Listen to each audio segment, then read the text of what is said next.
First, Jesus wakes up from his death. He comes out of the tomb. He meets his disciples. And then eventually he's taken up into heaven. So there's a two-part event. First, he comes back to life. And of course, he meets his disciples. And then finally, he's raised up to heaven. Two parts. Whereas in Assumption, there's only a one singular event. He's just taken up straight into heaven. The difference is significant in that in the Quran, there is only a mention of a one-part event. In the Quran, what it simply says is, but God raised him to himself. It's not two-part. He comes out of the tomb, he meets his disciples, and then eventually he's taken up. Let me continue. I said that we shouldn't worry too much about Daniel Smith basing this on the Q Gospel, because for our purposes here, it is enough for us to focus on Mark's Gospel.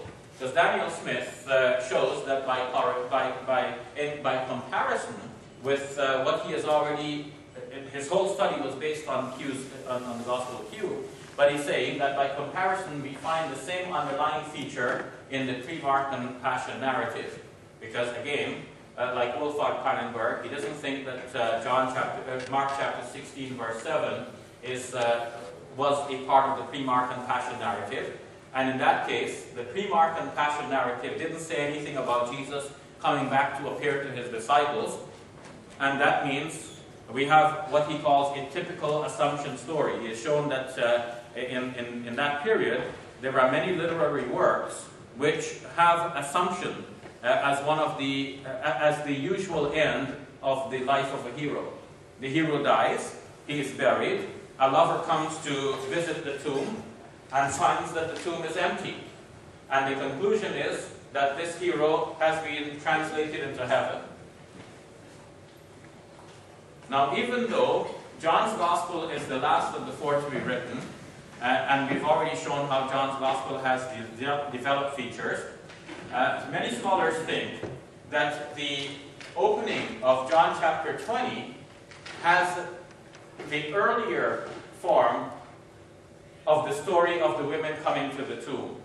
Remember, we've already said that in these three Gospels we have the women coming to the tomb and they meet an angel who talks to them. An angel.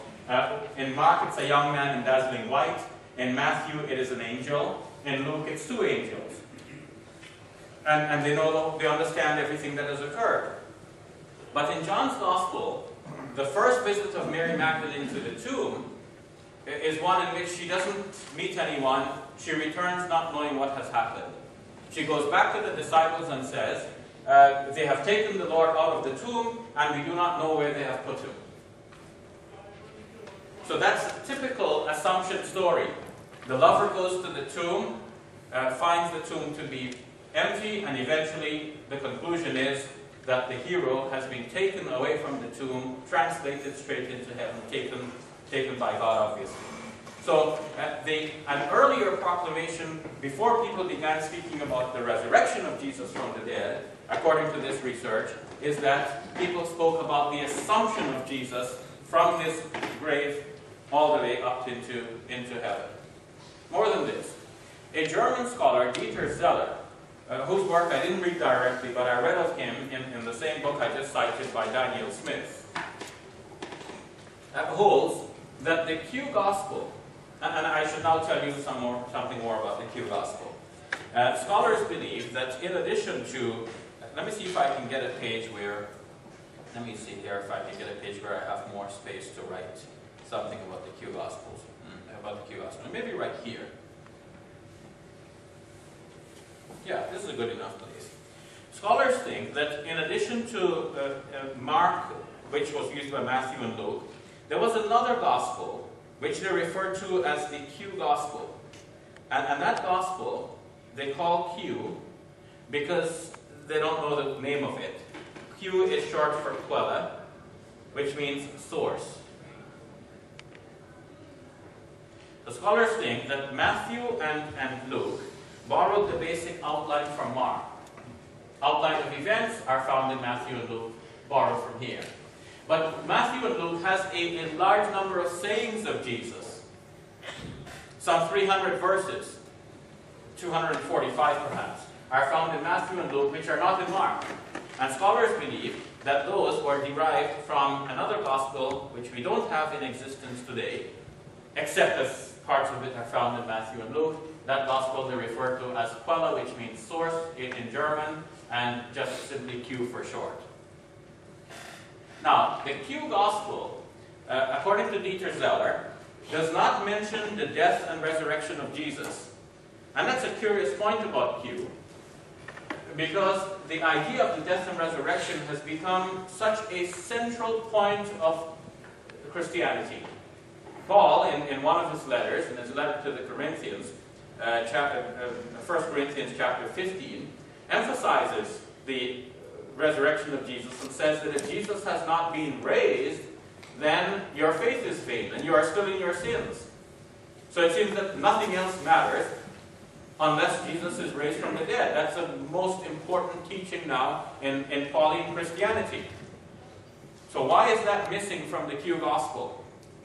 Dieter Zeller thinks it is because the earlier idea, before these gospels were written, was that Jesus was assumed into heaven, again translated into heaven, but he thinks that Jesus was translated into heaven alive, not dead. And he draws this conclusion because in the Q gospel there is a saying about the sign of Jonah. Jesus gives the sign of Jonah in the Q gospel. That something about Jesus will resemble something about Jonah. And what was that something? Now, in the story of Jonah, of Yunus alayhi salam in the Bible, Jonah is swallowed up by a huge fish or by a whale. Some translations seem to have it both ways, but you can't have it both ways because no fish is a whale and no whale is a fish. So, but that's not a problem in the Bible itself, that's a problem in the translations. In any case, Jonah is swallowed up by a whale, and after 3 days, he is cast up on shore. So, what was the condition of Jonah in the belly of the whale? He was alive. What was the condition of Jesus when he was placed in the tomb? If we look for the comparison, the obvious comparison is that he might have been alive.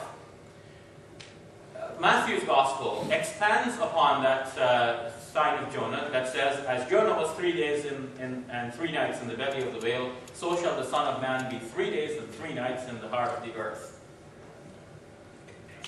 So, as Jonah was, so shall the Son of Man be. How was Jonah? He was alive. How was the Son of Man?